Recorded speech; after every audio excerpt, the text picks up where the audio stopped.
Plus qu'un match, c'est un choc que Turbo vous propose aujourd'hui. Un choc entre l'Est et l'Ouest, un choc entre le Japon et les États-Unis, dans lequel s'opposent deux visions radicales de l'automobile, un choc des cultures. 550 chevaux, 6 cylindres biturbo, 4 roues motrices, la Nissan GT-R est un monstre d'efficacité, une sorte de missile sol-sol. 660 chevaux, V8 à compresseur, propulsion, la Ford Shelby est un monstre de sensations. Un baril de poudre prêt à exploser à la moindre pression sur l'accélérateur. Nicolas est l'arbitre de notre match. La bestialité de la Shelby l'attire. L'efficacité de la GT-R saura-t-elle le faire changer d'avis? C'est absolument bestial. Regardez cette face avant. Ça se retrouve nulle part ailleurs. C'est grand ouvert, il n'y a pas de grille de protection. Vous avez le radiateur qui est juste derrière. C'est limite monstrueux, c'est bestial. Les lignes sont tendues, fluides, racées. C'est vraiment une voiture un petit peu bodybuildée. Les roues sont monstrueuses. L'arrière est plus classique. Vous avez les sorties d'échappement qui sont impressionnantes. C'est vraiment une belle machine. Elle est aussi très jolie.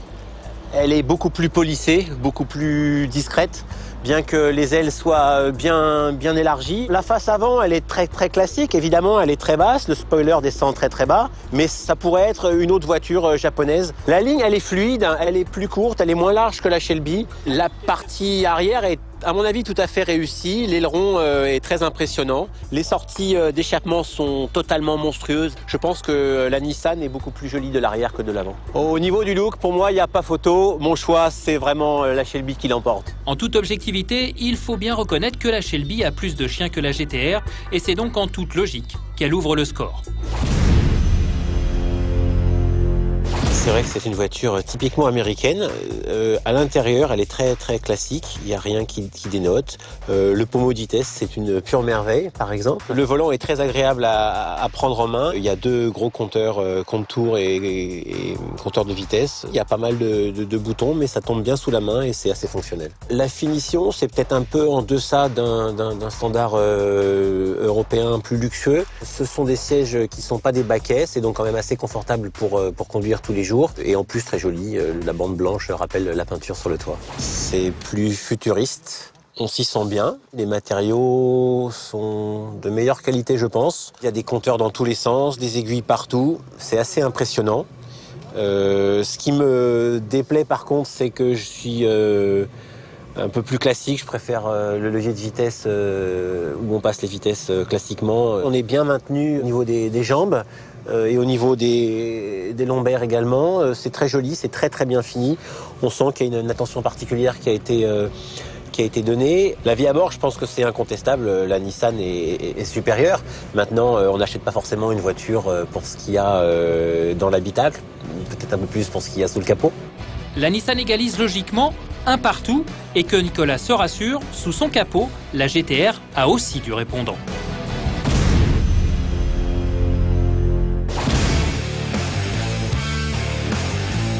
Il y a plus de 650 chevaux dans la voiture. Vous allez me dire c'est totalement inutile, mais moi je trouve que c'est totalement indispensable.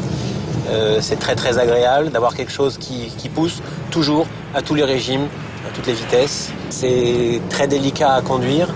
Il faut faire toujours très attention, ne pas réaccélérer avant que les roues soient bien droites, sinon c'est l'arrière qui passe devant. Regardez ce que ça fait.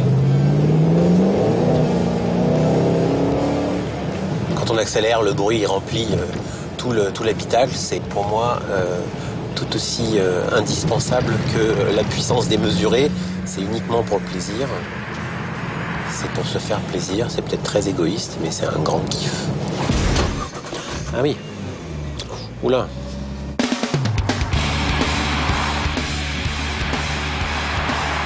C'est beaucoup plus facile hein, et on se sent tout de suite beaucoup plus en sécurité et on sent que ça bouge pas. Et oui, c'est bien là le point fort de la GT-R. Une efficacité à toute épreuve, cette voiture est tout simplement diabolique, transformant le moindre kilomètre d'asphalte tortueux en circuit 24. Alors, si la Shelby met en avant les émotions, la GT-R, elle, excelle côté sensation. Et si ce match de la conduite revient à la japonaise, Nicolas, bien que séduit par son tempérament, fait au final le choix du cœur. Le choix, il est vite vu, c'est le bruit, c'est l'ambiance, c'est la différence, même si c'est pas une voiture qu'on peut conduire tous les jours, contrairement à la Nissan avec laquelle on peut aller chercher son pain ou emmener ses enfants à l'école.